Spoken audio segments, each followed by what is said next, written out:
بسم اللہ الرحمن الرحیم۔ السلام علیکم میرے معزز ساتھیوں، کیسے ہیں آپ سب؟ امید ہے آپ سب خیریت سے ہوں گے۔ میں ہوں سمینہ ناز۔ جیسے کہ ساتھیوں، میں نے اپنی پچھلی ویڈیوز میں آپ کو حضرت یونس علیہ السلام اور حضرت ایوب علیہ السلام کے متعلق بتایا تھا۔ آج میں آپ کو حضرت ابراہیم علیہ السلام کے بارے میں بتاؤں گی۔ ہزاروں سال پہلے ملک عراق کے شہر میں ایک مشہور بت تراش آزر رہتا تھا۔ آزر کے گھر میں ایک بیٹا پیدا ہوا جو حضرت ابراہیم علیہ السلام تھے۔ جب وہ بڑے ہوئے تو انہوں نے ہر طرف بتوں کی پوجا ہوتی دیکھی۔ خود ان کے والد بھی بتوں کی پوجا کرتے تھے اور بتوں کو بناتے بھی تھے۔ لیکن جب حضرت ابراہیم علیہ السلام کو بت پرستی سے سخت نفرت محسوس ہوئی، انہوں نے سوچا کہ یہ بت تو میرا رب نہیں ہو سکتے، میرا رب تو کوئی اور ہے۔ انہوں نے آسمان کی طرف ایک دن دیکھا، وہاں ستارے جگمگا رہے تھے۔ ابراہیم علیہ السلام کے دل میں خیال آیا کہ شاید یہی میرا رب ہے۔ لیکن صبح ہوئی تو تارے چھپ گئے، پھر رات ہوئی تو چاند نکلا۔ ابراہیم علیہ السلام نے سوچا شاید چاند میرا رب ہے، لیکن جب صبح ہوئی تو سورج نکلا اور چاند غائب ہو گیا۔ تو وہ سوچنے لگے کہ وہ چاند میرا رب نہیں بلکہ شاید یہ سورج میرا رب ہے۔ مگر جب سورج بھی غروب ہو گیا اور رات آ گئی تو ابراہیم علیہ السلام نے سوچا کہ ان میں سے تو کوئی بھی میرا رب نہیں ہے، یہ تو سب اپنے وقت کے مطابق آتے اور چلے جاتے ہیں۔ یقیناً ان سب کو چلانے والا کوئی اور ہے جو کہ سب سے اعلیٰ اور سب سے برتر ہے، اور وہ صرف اللہ ہے۔ پھر حضرت ابراہیم علیہ السلام نے اپنے والد سے کہا، ابا جان، بے شک میں آپ کے شرک سے بیزار ہوں۔ میں اپنا رخ اس کی طرف کرتا ہوں جس نے آسمان اور زمین کو پیدا کیا، اور میں شرک کرنے والوں میں سے نہیں ہوں۔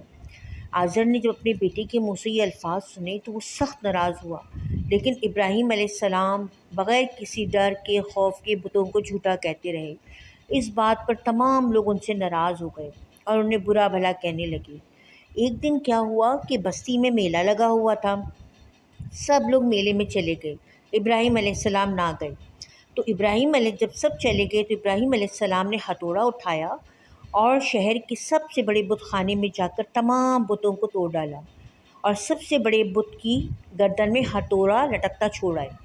لوگ جب میلے سے واپس آئے اور بتوں کی جب یہ حالت دیکھی تو انہیں سخت غصہ آیا، اور سب کا شک ابراہیم علیہ السلام پر گیا۔ جب ان سے پوچھا گیا تو انہوں نے کہا کہ یہ بڑے بت کا کام ہے، تم خود ان ٹوٹے ہوئے بتوں سے پوچھ لو۔ اس بات کا جواب کسی کے پاس بھی نہ تھا، کیونکہ وہ سب یہ بات جانتے تھے کہ یہ بت تو بول ہی نہیں سکتے۔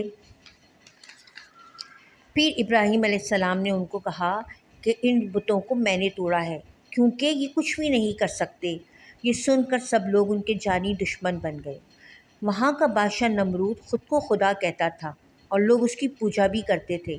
جب یہ بات اس تک پہنچی تو اس نے ابراہیم علیہ السلام کو بلایا اور پوچھا کہ تم مجھے خدا کیوں نہیں مانتے؟ ابراہیم علیہ السلام نے کہا، کیونکہ تم ہماری طرح انسان ہو۔ نمرود یہ سن کر بہت ناراض ہوا اور بولا کہ تمہارا خدا ایسا کیا کر سکتا ہے جو میں نہیں کر سکتا؟ ابراہیم علیہ السلام نے کہا، میرا خدا تو زندگی بھی دیتا ہے اور موت بھی دیتا ہے۔ اس نے کہا، یہ کیا بڑی بات ہے؟ اس نے ایک بے گناہ شخص کو پکڑا اور اسے قتل کر ڈالا، اور ایک شخص جسے قتل کی سزا ہونے والی تھی اس کو آزاد کر دیا، اور کہا کہ دیکھو، میں بھی زندگی دے سکتا ہوں، موت دے سکتا ہوں، اور تمہارا خدا کیا کر سکتا ہے؟ ابراہیم علیہ السلام نے کہا، میرا اللہ تو سورج کو مشرق سے نکالتا اور مغرب میں غروب کرتا ہے، کیا تم سورج کو مغرب سے نکال سکتے ہو؟ نمرود کے پاس اس کا کوئی جواب نہ تھا، اس لیے اس کو بہت غصہ آیا اور اس نے حکم دیا کہ ابراہیم علیہ السلام کو آگ میں ڈال دیا جائے۔ لیکن ابراہیم علیہ السلام کے آگ میں گرنے سے پہلے ہی اللہ تعالیٰ نے آگ کو حکم دیا کہ سورہ انبیاء میں ارشاد ہوتا ہے، اے آگ ابراہیم علیہ السلام پر سلامتی کے ساتھ ٹھنڈی ہو جا۔ اللہ تعالیٰ کے حکم سے آگ ٹھنڈی ہو کر باغ میں تبدیل ہو گئی۔ اس معجزے کو دیکھ کر بھی لوگ ابراہیم علیہ السلام پر ایمان نہ لائے۔ کچھ دن کے بعد اللہ تعالیٰ کے حکم سے ابراہیم علیہ السلام اپنی بیوی بی بی سارہ اور بھتیجے حضرت لوط علیہ السلام کے ساتھ عراق چھوڑ کر فلسطین اور وہاں سے مصر پہنچے۔ یہاں انہوں نے بی بی ہاجرہ علیہ السلام سے شادی کی۔ بی بی ہاجرہ علیہ السلام سے آپ کو اللہ تعالیٰ نے بیٹا عطا کیا جو حضرت اسماعیل علیہ السلام تھے۔ پھر اللہ تعالیٰ کے حکم سے آپ نے بی بی ہاجرہ